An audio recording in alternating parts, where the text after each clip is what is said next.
Baik, saya ke Kang Ujang. Kang Ujang, bahwa tadi mungkin saja kantong-kantong suara PSI di beberapa tempat memang lagi masuk seperti itu. Tapi ada juga argumentasi ketika angka tadi di atas 50% harusnya tidak naik secara signifikan untuk beberapa partai.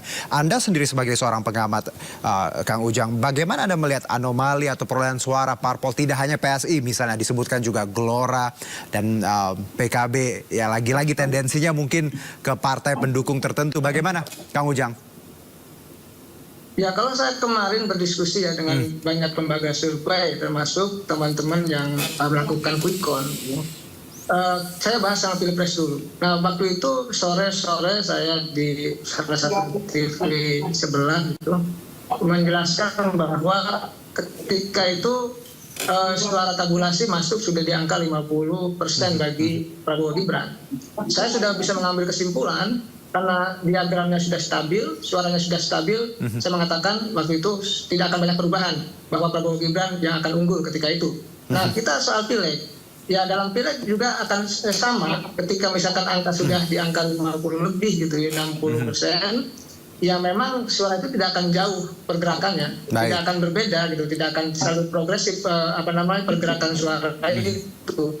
Tetapi memang ada juga yang beralasan tadi Bang Dade yang mengatakan ya mungkin saja ada TPS-TPS yang dari PSI yang belum masuk ya, belum terinput. Tetapi kalau kita bicara misalkan di Madura gitu, di Bang Awi itu, Bang Awi bahkan teriak-teriak protes gitu bahwa suaranya pindah ke partai lain, tuduhannya, dugaannya kepada PSI. Nah, itu kan harus dijawab. Apakah betul atau tidak ada 2 TPS yang dianggap suara P3 di dapilnya Bang Awi pindah kepada PSI. Ini kan menjadi sebuah persoalan kalau itu benar. Dan itu dinyatakan langsung oleh Bang Awinya. Makanya saat ini P3 sangat kencang mendorong hak angket. Yang tadinya tidak mau hak angket, ingin mendorong hak angket. Yang kedua yang saya baca ya terkait dengan persoalan ini, ya saya punya pengalaman Bang Herjuno ya. 2014 itu saya pernah jadi ketua tim sukses. Ketua tim sukses anggota DPR yang 4 periode, tidak pernah kalah dari 97 sampai 2014-19 lah ya.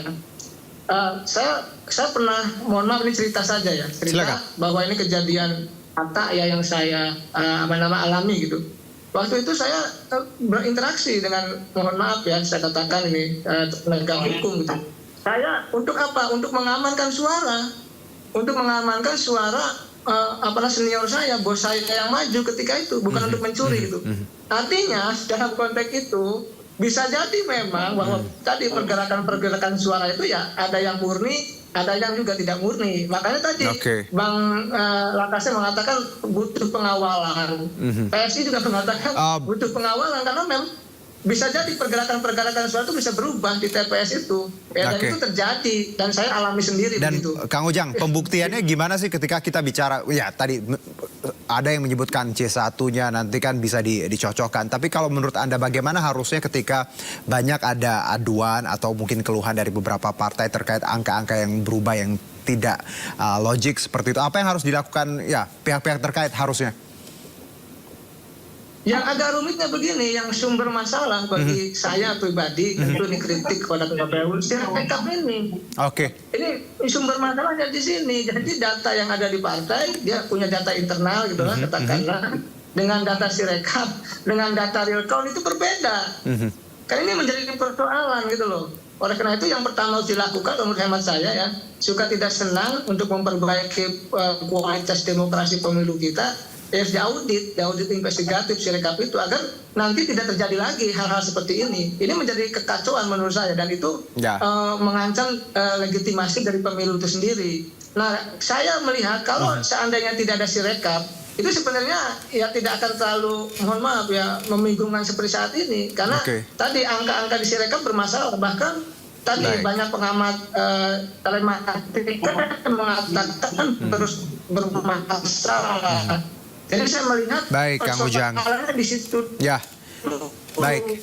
Saya dapat poinnya Kang Ujang. Bagaimana sebenarnya mencocokkan hasil quick count yang sudah dirilis dengan real count itu aja Bang. Jadi real count itu nanti jawabannya.